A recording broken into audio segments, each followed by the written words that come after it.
미쳤어. 그 좋은 기회를 포기하고 한국이라니. 미국 최고의 엘리트들이 모인 하버드 건축대학원에 놀라운 소식이 전해졌습니다. 최연소 입학생이자 전액 장학생인 에밀리 톰슨이 갑자기 휴학을 선언한 것인데요. 더욱 충격적인 건 그녀가 향한 곳이 다름 아닌 한국이었다는 점입니다. 주변의 만류에도 그녀는 한국행을 결심했다고 하는데 과연 그녀에겐 무슨 일이 있었던 것일까요? 안녕하세요. 저는 하버드 건축대학원을 다니고 있는 에밀리 톰슨입니다. 많은 사람들이 제가 미쳤다고 했어요. 세계 최고의 건축대학원 전액 장학생이 갑자기 휴학을 선언하고 한국으로 떠난다니까요.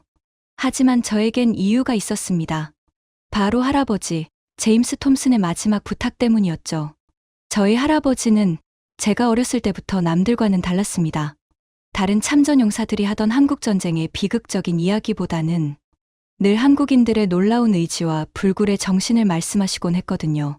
그들에겐 뭔가 특별한 게 있으시다며 늘 한국인들의 칭찬을 입에 달고 사셨으니까요.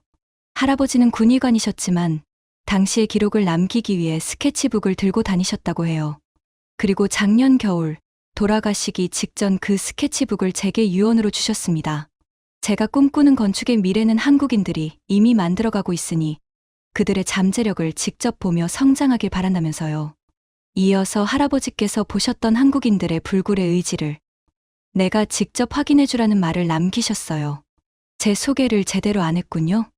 저는 미국 최고의 건축대학원에서 미래 도시의 지속가능한 발전을 연구하고 있었습니다.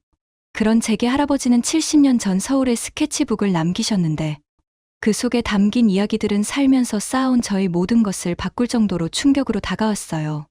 제가 정말로 알고 있는 한국이 맞는지 영국이나 독일, 프랑스, 미국이 수백 년, 수천 년의 긴 역사 동안 쌓아왔던 모든 것들을 한국은 불과 1세기도 안 되어 이루었다니 저는 도무지 이해할 수가 없어서 당장이라도 한국으로 가야겠다는 마음을 먹게 되었던 것입니다. 할아버지의 스케치북을 처음 펼쳤을 때 1954년 서울의 모습이 생생하게 담겨 있었습니다. 전쟁 직후의 모습을 담은 첫 페이지부터 재건되어가는 도시의 변화까지 모든 순간이 정교하게 기록되어 있었어요. 무너진 건물 잔해 속에서도 시장이 열리고 사람들은 다시 일상을 꾸려나갔습니다. 할아버지는 그런 서울의 일상적인 순간들을 놓치지 않고 스케치하셨더군요. 한쪽에는 무너진 건물을 치우는 사람들, 다른 한쪽에는 임시 교실에서 공부하는 아이들.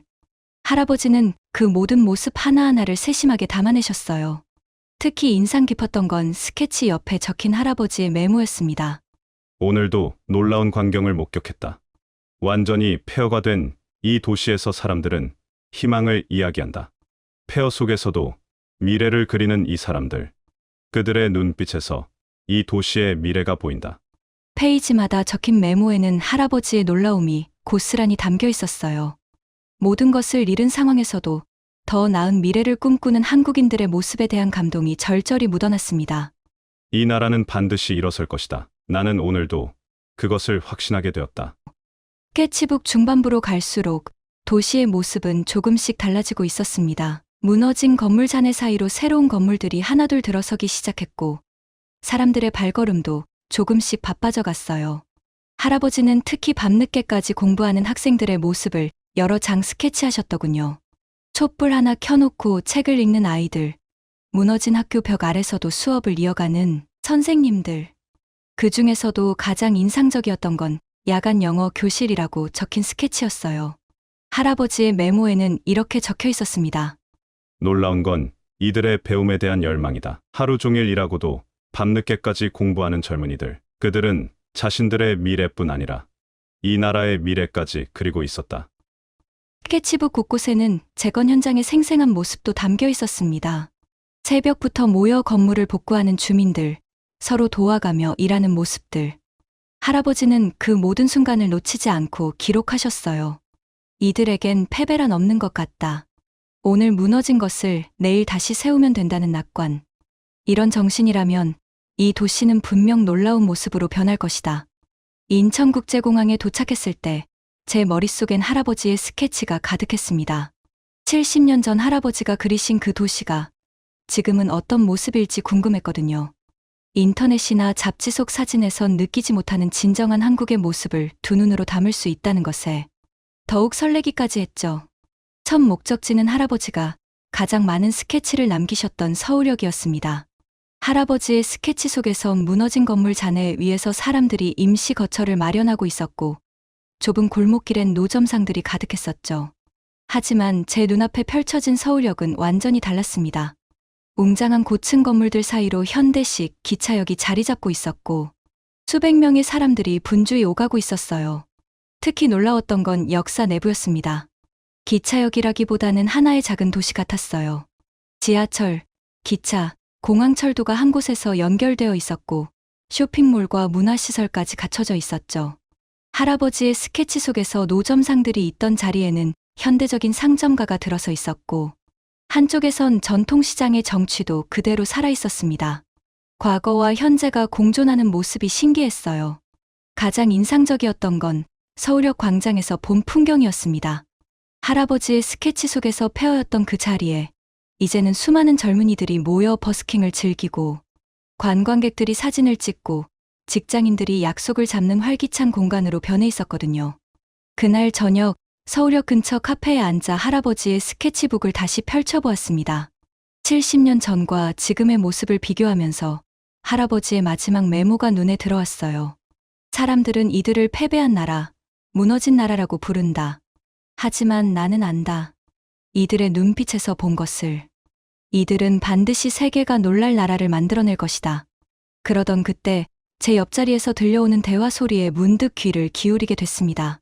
할아버지, 여기가 정말 그때 그 자리예요? 그렇지. 지금은 이렇게 번화가가 됐지만 내가 어렸을 땐 이 근처가 다 무너져 있었어. 저기 보이는 고층 빌딩 자리는 판자촌이었고 저도 모르게 대화에 끼어들었습니다. 죄송합니다만 혹시 그때 이야기를 더 자세히 들어볼 수 있을까요? 저는 미국에서 온 건축학도인데 생각 없이 영어로 말을 건넸지만 놀랍게도 노신사부는 어째서인지 원어민보다 더 원어민 같은 영어로 답변을 하셨습니다. 어쩌면 이분도 할아버지께서 말씀하셨던 고난에도 포기하지 않는 그 시절 한국인들 중 하나였겠죠. 그렇게 시작된 이야기는 제가 상상했던 것보다 훨씬 더 깊었고 때론 감동적이었습니다. 사람들이 한강의 기적이라고 하지만 사실 그건 기적이 아니었어. 우리 모두의 피와 땀이었지. 하루하루 열심히 일하고 배우고 또 배우면서 어떤 날은 하루에 세 끼도 못 먹으면서 공부하는 젊은이들이 부지기수였어. 그건 모두가 일궈낸 노력의 결실이었으니깐 말이네. 할아버지의 이야기는 계속 이어졌습니다. 여기 서울역 앞에서만 해도 수천 명이 노숙을 했었어. 하지만 사람들은 절망하지 않았어. 낮에는 일하고 밤에는 공부하면서 늘 더 나은 내일을 믿었지. 손녀는 믿기지 않는다는 듯 고개를 가로저었습니다. 지금의 화려한 서울역 앞 광장을 바라보며 70년 전의 모습을 상상하기 힘들었나 봅니다. 그 시절엔 말이야. 비가 오면 온 거리가 진흙탕이 되고 겨울이면 동상 걸린 사람들이 수두룩했지. 근데 사람들이 뭘 했는지 알아? 우리가 꼭 선진국을 만들어보자. 이게 그냥 구호가 아니었어. 진심이었지. 할아버지는 주머니에서 낡은 사진 한 장을 꺼내 보여주셨습니다. 흑백 사진 속에는 판자촌 사이로 난 좁은 골목길이 보였어요. 이게 지금 우리가 앉아있는 이 자리야. 저기 보이는 리어카에서 난 책을 팔았어. 그때 사람들이 제일 많이 찾던 게 영어책이랑 기술서적이었지. 배고픈 것보다 배우고 싶은 게 더 간절했던 시절이었어. 카페를 나서며 할아버지께 깊은 감사 인사를 드렸습니다. 자리에서 일어나는데 제 손에 든 할아버지의 스케치북이 전보다 더 무겁게 느껴졌어요. 단순한 그림이 아닌 한 도시의 역사와 사람들의 꿈이 담겨 있다는 걸 이제야 진정으로 이해한 것 같았습니다. 늦은 밤이었지만 서울역 광장은 여전히 생기가 넘쳤어요. 형형색색의 빛을 뿜어내는 고층 빌딩들 사이로 수많은 사람들이 각자의 목적지를 향해 바삐 움직이고 있었습니다. 이 광장 한복판에 서서 잠시 주변을 둘러보았어요. 세련된 카페들, 밤하늘을 찌를 듯한 마천루들, 지하철과 버스가 끊임없이 오가는 모습.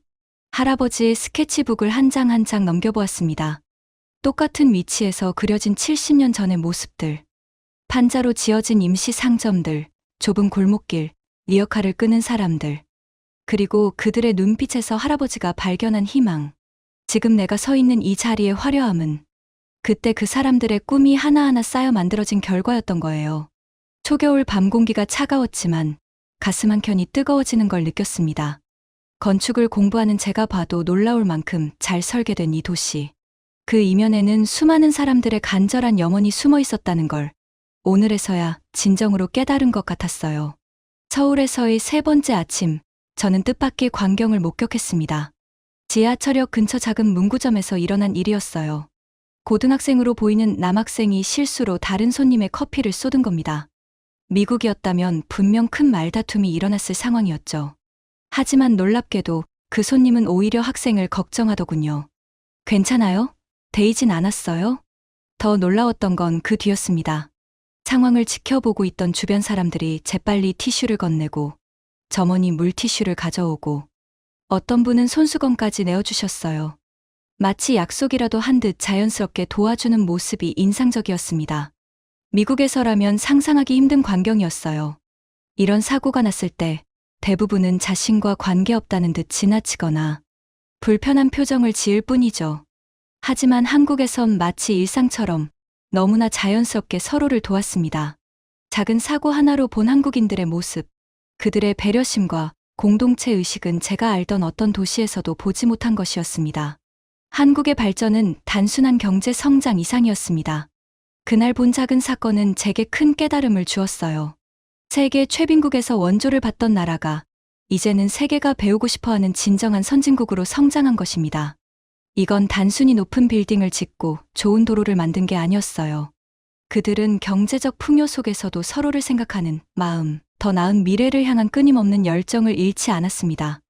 오히려 그 가치들은 더욱 깊어진 것 같았어요. 미국의 한 건축학도로서 이런 모습은 제게 큰 충격이었습니다. 우리는 늘 서구의 발전 모델만을 연구해왔지만 어쩌면 우리가 진정으로 배워야 할 것은 이곳에 있는지도 모르겠어요. 물질적 성장과 함께 정신적 가치도 지켜낸 이 나라의 발전 방식은 제가 알던 그 어떤 도시개발 이론보다도 인상적이었습니다. 할아버지는 이미 70년 전에 이것을 보신 거였을까요? 단순한 재건을 넘어 진정한 의미의 선진국으로 성장할 이 나라의 잠재력을, 그리고 그 잠재력은 놀랍게도 높은 기술력이나 화려한 건물이 아닌 사람들의 마음속에 있었던 거죠. 그날 밤 숙소에서 전날 찍은 사진들을 정리하며 깊은 생각에 잠겼습니다. 서울의 발전은 제가 하버드에서 배웠던 그 어떤 도시 발전 이론으로도 설명하기 어려웠어요. 특히 인상 깊었던 건 도시의 스마트함이었습니다. 버스 정류장의 디지털 도착 안내판, 지하철역의 실시간 혼잡도 알림, 공원의 미세먼지 측정기. 이런 첨단 시스템들이 시민들의 일상에 자연스럽게 녹아 있었어요. 게다가 노인분들도 스마트폰으로 쉽게 버스 도착 정보를 확인하시더군요. 한때 이 나라는 미국의 원조를 받던 최빈국이었습니다. 하지만 지금은 오히려 미국이 배워야 할 점들이 더 많아 보였어요. 첨단 기술과 전통적 가치관의 조화, 놀라운 교육열, 그리고 무엇보다 더 나은 미래를 향한 끊임없는 열망. 미국의 많은 도시들이 인프라 노후화로 고민할 때 서울은 이미 다음 세대를 위한 도시 설계를 실험하고 있었습니다. 단순한 경제적 성장을 넘어 시민의 삶의 질을 높이는 진정한 의미의 선진화를 이뤄낸 거죠. 할아버지의 스케치북 마지막 장을 다시 펼쳐보았습니다. 이제야 그분의 말씀이 이해됐어요. 그들은 도움을 받는 법을 배운 게 아니라 스스로 일어서는 법을 배웠다. 하버드로 돌아가기 전날 밤, 서울의 야경을 바라보며 많은 생각이 들었습니다. 제가 알던 선진국의 기준이 완전히 바뀌어버린 거예요. 70년 전, 이 나라는 전쟁으로 폐허가 되었습니다. 유엔의 원조를 받아야 했던 최빈국이었죠. 하지만 지금의 서울은 어떤가요? 뉴욕이나 런던보다 더 스마트하고 효율적인 도시 시스템을 갖추고 있습니다. 첨단 기술이 시민의 일상에 자연스럽게 녹아있고 도시 전체가 마치 살아있는 유기체처럼 움직이고 있어요. 더 놀라운 건 이런 급속한 발전 과정에서도 그들은 인간미를 잃지 않았다는 점입니다. 최첨단 지하철역 한켠에서 정겨운 시장이 열리고 바쁜 출근길에도 서로를 배려하는 모습. 이런 광경들은 제가 알던 어떤 선진국에서도 보지 못한 것들이었어요. 지금껏 우리는 서구의 발전 모델만을 연구해왔습니다. 하지만 이제는 다르게 봐야 할 것 같아요. 진정한 선진국이란 GDP나 고층 빌딩의 숫자가 아니었어요. 물질적 풍요와 정신적 가치의 조화, 첨단 기술과 전통의 공존, 그리고 무엇보다 구성원 모두가 함께 성장하려는 의지. 이것이야말로 진정한 선진국의 모습이 아닐까요?